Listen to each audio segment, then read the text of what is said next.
dear listeners, and welcome back to our English Learning Podcast. I'm Linda. And I'm Leo. Today, we have a very important topic to talk about: building listening skills in English.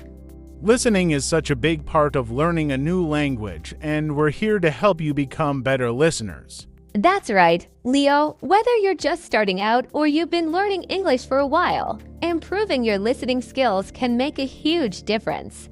But why is listening so important? Good question, Linda. Listening is one of the main ways we understand what's happening around us. Think about it: when you listen to someone speak, you're not just hearing words. You're understanding the meaning, the emotions, and the ideas behind those words. Listening helps us communicate better and connect with others. Exactly. And in English, like any other language, the more you listen, the more familiar you become with the sounds, the rhythm, and the way people speak. And now we're going to dive into how you can improve your listening skills. But don't worry, we'll keep it simple and fun. Yes, let's start with something everyone can do listening to English every day. You don't have to sit down and study for hours. Just find ways to include English in your daily life. For example, you can listen to English music, watch TV shows or movies with subtitles, or even listen to podcasts like this one. That's such a good tip, Leo. And remember, it's okay if you don't understand every word at first. The goal is to get used to the sound of English. Over time, your brain will start to recognize words and phrases. You'll be surprised how much you can learn just by listening regularly. And speaking of listening regularly, let's talk about another tip: don't be afraid to listen to the same thing more than once. If you find a podcast episode, a song, or a short video that you like, listen to it again and again. Each time, you'll understand a little more. Yes, repetition is key. When you listen to something multiple times, you start to notice details you didn't catch before. It's like watching your favorite movie. You always find something new, right? Absolutely, Linda. And another important thing to remember is to be patient with yourself. Building listening skills takes time. It's okay to ask yourself, did I catch that word? What did that person just say? It's all part of the learning process. Patience is so important, and don't forget, it's okay to not understand everything at once. Sometimes it helps to focus on understanding the main idea first. Then you can go back and listen for the details. That's a great point, Linda. And if you're having trouble, don't be shy about using subtitles or transcripts. These can help you follow along and understand the words better. Over time, you'll find that you need them less and less. Definitely. And here's another fun idea: try to guess what people are saying. For example, if you're watching a TV show, try to predict the next word or sentence. It's a great way to keep your brain active and engaged. That sounds like a fun challenge. And speaking of challenges, another way to build your listening skills is by listening to different types of English. You can try listening to different accents, speeds, and even different types of media like news reports or podcasts. Yes, variety is key. The more you expose yourself to different kinds of English, the more flexible your listening skills will become. You'll be able to understand different people and situations better. So true, Linda. And let's not forget about the importance of focusing when you listen. Sometimes we can get distracted or daydream while someone is talking. But if you really focus, you'll get more out of what you're listening to. Yes, active listening is very important. Try to concentrate on what the person is saying and avoid distractions. You can even repeat in your head what you just heard to help you remember it. Exactly, and that brings us to another helpful tip: don't just listen, but also respond. When you listen and then repeat or respond, it helps you remember better. It also helps you practice speaking. That's a great point, Leo. Engaging with what you're listening to makes it more interactive and fun. Plus, it helps improve your speaking skills too. Okay, and here are a few tips we've talked about so far. Listen to English every day, repeat what you listen to, be patient, use subtitles or transcripts if needed, guess what's being said. Expose yourself to different kinds of English, focus when listening, and engage with what you hear. Yes, and remember, everyone learns at their own pace. The more you practice, the better you'll get. Listening is a skill, and like any skill, it improves with time and effort. Exactly, Linda, and now we're going to dive even deeper into specific exercises and activities you can do to improve your listening skills, so get ready. That's right, Leo, and remember, building listening skills takes time, but with practice, you'll see improvement. To kick things off, let's talk about an exercise called shadowing. This is when you listen to something in English and then repeat it right after you hear it. It's like being a shadow to the speaker. Have you heard of this exercise before, Linda? Yes, I love shadowing. It's a great way to improve both listening and speaking at the same time.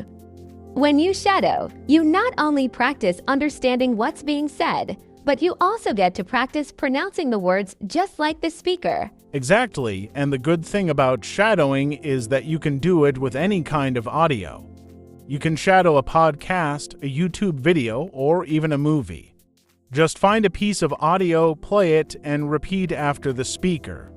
It might feel a little strange at first, but it really helps. That's a fantastic exercise, Leo. And for those who might find shadowing difficult at first, you can start with shorter sentences or phrases. You don't need to shadow long conversations right away. Start small and build up as you become more comfortable. Absolutely, Linda. Another exercise that's really effective is dictation. This is where you listen to something and write down what you hear. It's a great way to train your ears to catch every word. You can start with short sentences, then gradually move to longer passages. Yes, dictation is great because it forces you to listen carefully. You might need to listen a few times to get everything, and that's okay. The goal is to catch as much as you can. And if you're not sure about a word, you can always go back and listen again. Exactly, and don't worry if you don't get every word right at first. It's all part of the learning process. Another fun idea is to do dictation with a friend or study partner. You can take turns reading something in English while the other person writes it down. Then you can check your answers together. That sounds like a fun and interactive way to practice. Speaking of fun, let's talk about listening games. These are activities you can do to make listening practice more enjoyable.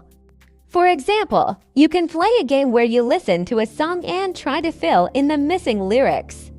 There are even websites and apps that have these kinds of listening games. Yes, listening games can be a lot of fun, and they help you improve without feeling like you're studying. Another game I like is called Spot the Difference. You listen to two similar audio clips and try to find what's different between them. It really trains your ears to pay attention to details. That's a great game, Leo. And for those who like a challenge, try listening and summarizing. This exercise is where you listen to a short podcast, news clip, or any other audio, and then try to summarize what you heard in your own words. This helps you focus on the main points and understand the overall message. Yes, summarizing is a great way to test your understanding. And don't worry if your summary isn't perfect, the goal is to capture the main ideas. You can even practice summarizing with a friend or family member. After you listen, take turns explaining what you heard. I love that idea, Leo. Another exercise that's really helpful is listening for specific information. This means focusing on certain details while you listen. For example, if you're listening to a news report, you might focus on the who, what, when, where, and why. Or if you're listening to a conversation, you can focus on specific words or phrases. That's a great tip, Linda, and you can make it more interesting by turning it into a scavenger hunt. Before you listen to something, write down a few key details you want to listen for, like a specific number, a name, or a place. Then, see if you can catch those details while you listen. That sounds like a lot of fun, Leo, and it's a great way to make sure you're actively listening. Speaking of active listening, let's talk about listening with a purpose. This means having a clear goal in mind before you start listening. Maybe you want to learn new vocabulary, or maybe you want to focus on pronunciation. Having a purpose helps you stay focused and makes your listening practice more effective. Yes, having a goal in mind really helps, and it can be as simple as wanting to understand the main idea or as specific as trying to catch a particular phrase. The important thing is to stay engaged and make the most out of your listening practice. That's right, Leo. And here's another idea: try listening to different accents. English is spoken all around the world, and there are so many different accents to explore. You can listen to British English, American English, Australian English, and more. It's a great way to challenge your listening skills and prepare yourself for real-life conversations with people from different places. Yes, listening to different accents can be challenging, but it's also very rewarding. You'll get used to hearing English in different ways, and you'll become more confident in your listening skills. Plus, it's interesting to hear how English sounds in different parts of the world. Definitely, Leo. And don't forget about slow listening. This is when you slow down the audio to help you catch every word. Many apps and websites allow you to slow down the speed of what you're listening to. It's a great way to practice if you find something too fast or difficult to understand. That's a really helpful tip, Linda. Slow listening can make a big difference, especially if you're just starting out. And once you get more comfortable, you can gradually increase the speed until you're listening at a normal pace. Yes, it's all about making progress at your own pace. And finally, let's talk about self-reflection. After you've finished listening to something, take a few moments to reflect on what you learned. Ask yourself questions like, what did I understand? What was difficult for me? And how can I improve next time? That's a great way to wrap up your practice session, Linda. Reflecting on your listening experience helps you identify areas where you need more practice and celebrate your successes. It's a positive way to keep moving forward. Absolutely, Leo. And we discussed shadowing, dictation, listening games, listening and summarizing, listening for specific information, listening with a purpose, exploring different accents, slow listening, and self-reflection. That's right, Linda. These exercises and activities can really help you build your listening skills in English. Remember, practice makes perfect, and the more you listen, the better you'll get. And don't forget to have fun with it. Learning a new language is an exciting journey, and every little step you take brings you closer to your goal. So keep practicing, stay patient, and enjoy the process. We hope you found these tips helpful and that you'll start using them in your daily routine. Thanks for listening, everyone. Bye for now. Goodbye.